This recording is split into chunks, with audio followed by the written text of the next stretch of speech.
हमें माला का सहारा लेकर के अपनी श्वासों में मंत्र को बसाना है।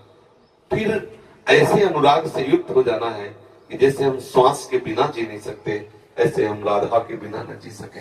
बात यहाँ पहुंचनी ये कम, वो तो मतलब बहिर्मुख वृत्ति में फिर इसका धीरे धीरे हम अभ्यास अंतर्मुखता के करते हैं। जब अंतर्मुख वृत्ति हो जाती है तो सही मानना, माला उठाने की इच्छा नहीं होती, सही मानना।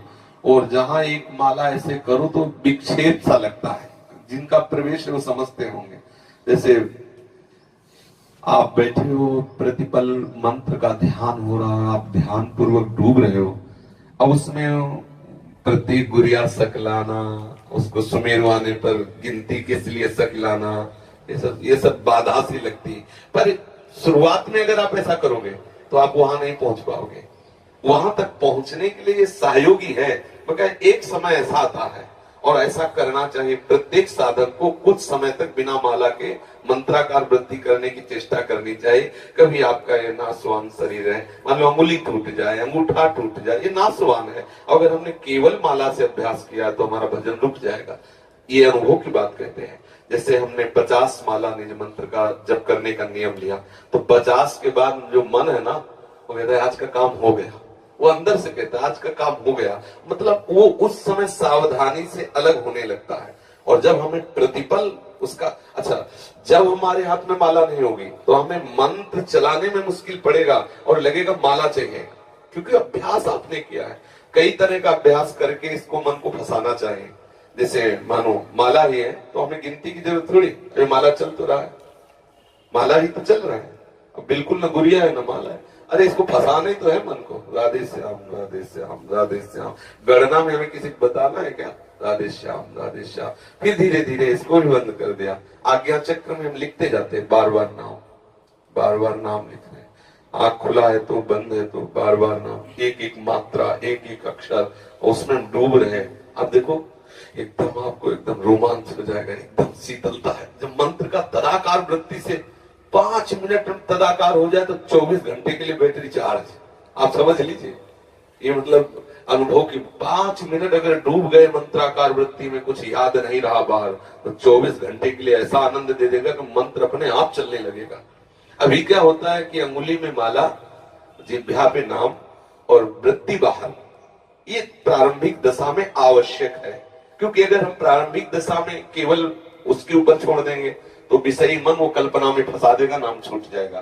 प्रारंभिक दशा में बहुत सहयोगी माला है, माला भगवत स्वरूप है, पर एक स्थिति ऐसी आनी चाहिए कि हम बिना माला के भी भगवान नाम में, प्रियाजू के नाम में, प्रियाजू के रूप में हम डूबे। ये प्रेम रस की वृत्ति आने के लिए थोड़ा सहयोगी है, लेकिन पूरी वृत्ति माला में ही केवल ना लगा दे। नहीं तो देखा गया है, अंगूठा दर्द करने लगा, अंगूठे में चोट लग गई तो बहुत विक्षिप्त है, भजन नहीं हो रहा। हमें ऐसी कमजोर स्थिति नहीं रखनी। जब हम गुरु कृपा से इस मार्ग में प्रारंभ में आए तो ये गुरुजनों से सुनने को मिला कि जितना जितना नाम जप करोगे रूप का प्रकाश होगा। तो लोभ गुरु के वचनों से जागृत हो गया। तो जो पूर्व में सदगुरुदेव भगवान थे, बड़े जप प्रधान महापुरुष थे, सन्यासी थे, पर बहुत प्रणव जप प्रधान थे। रात्रि के 2 बजे हम जैसे उठते तो देखते जप में बैठे हैं, और दिन में जैसे विश्राम करते तो टहलते हुए आ जाए, उठ बैठ। महाराज जी भी विश्राम कर रहे थे इसलिए लेट गए थे। नहीं, किसान को देखो, वो जंगलों में जैसे गंगा किनारे था ना, कहते किसान को देखो हल जोत रहा, एक अन्न प्राप्त करने के लिए वो विश्राम नहीं कर रहा और गया हल जोतने। तुम बाबा जी बनना चाहते हो, इस समय पढ़े, चलो बैठो। और जब की और फिर उनके वचनों से लोभ हुआ कि नाम जब से, मंत्र जब से प्रभु का रूप आने लगता है तो कहीं ना कहीं आकर्षण तो होता है, तभी इस मार्ग में कोई कदम रखता है। अब उसको अब अगर कोई चू भी बोले तो विक्षेप पड़े। फिर सदगुरुदेव भगवान से कहा कि कहीं कुछ बज रहा है, कहीं कोई बोल रहा है, कहीं कोई आवाज आ रही है तो मन बहुत विक्षेप हो। तो उनका इस पर सुधार करना है, हमें कहीं विक्षिप्त नहीं होना। कहीं उस संगीत आदि बज रहा तो एकदम विक्षेप होता। फिर हम साउंड पे खड़े होकर भजन शुरू किया। जैसे हम ब्रह्मांड में कहीं गाना चल रहा तो वहीं खड़े हो गए, बार बार वृत्ति, मंत्राकार वृत्ति टूटने न पाए। थोड़ी देर परेशानी होती, फिर धीरे धीरे धीरे धीरे टीवी चल रही, बैठे मंत्राकार वृत्ति, उसका चित्र आकर्षित न कर पाए, उसका शब्द आकर्षित न कर पाए, पर समाज है वो हल्ला मचा, खड़े हो गए बाजार में थोड़ी देर, मंत्राकार वृत्ति धीरे धीरे धीरे सब जगह पास हो गए। ये जैसे ट्रेनिंग दी जाती है ना, देखो जवान की बिना युद्ध के वो सैकड़ों गोलियां बरसाता रहता, क्योंकि उसको अभ्यास चाहिए ना। तो हमको भी तो युद्ध करना है, न जाने कितनी प्रतिकूलता आएंगी। कोई गाली बक रहा है, कोई समाज की भीड़ है, कोई मनोरंजन के गाने गाए जा रहे हैं, कहीं कोई कुछ तो हम हर लुभावने और भयावने दोनों स्थिति में नाम को ऐसा दृढ़ कर ले, किसी भी स्थिति में नाम न।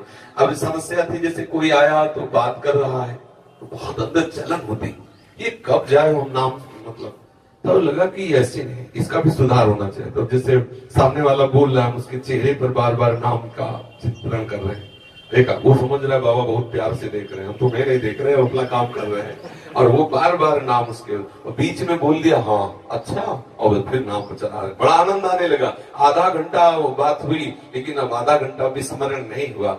अगर बोलना है तो कोई सूक्ष्म बात भागवतिक बोल दो, चुप रहो, सामने वाले बोलने दो, और अपने अपने बस अपने चलने चाहे। धीरे धीरे ऐसी स्थिति आने लगती है कि आप शयन कर रहे हो, उठे, मंत्र चल रहा है, बड़ा आनंद। ये जो तंद्रा में भजन होता है ना, बहुत सुखद होता है। नाम सो रहे, नाम जग रहे, इस स्थिति का जो भजन बड़ा आह्लाद, ये वही समझते हैं जो अच्छे साधक भजन में लगे हैं। एक स्थिति होती है, ना सो रहे ना जग रहे, चेतना भी है और बाहर की चेतना भी नहीं, मंत्राकार वृत्ति है या भागवती चिंतन में एकदम डूबा हुआ है। तो इस संत जन प्राय कई कई घंटे पड़े हैं, लेकिन उनको नींद में थोड़ी हो, संत सोता नहीं है। जो भागवतिक महापुरुष वो सोते नहीं है, उनका हृदय निरंतर भजन परायण रहता है। आंख मुंदी हुई हो सकता है तुम्हें लगे कि सो रहे, लेकिन वो सो नहीं रहे। हाँ बिल्कुल पक्की बात, अभ्यास में कमी नहीं रखनी चाहिए। माला में गांठ लगी है कि नहीं लगी, उससे क्या होगा। आप दोनों तरह की माला रख लो सिराने, देखो क्या होता है। क्या होता है, माला रखने से केवल काम नहीं चलेगा, अंदर भजन करने से काम चलेगा। हम निरंतर भजन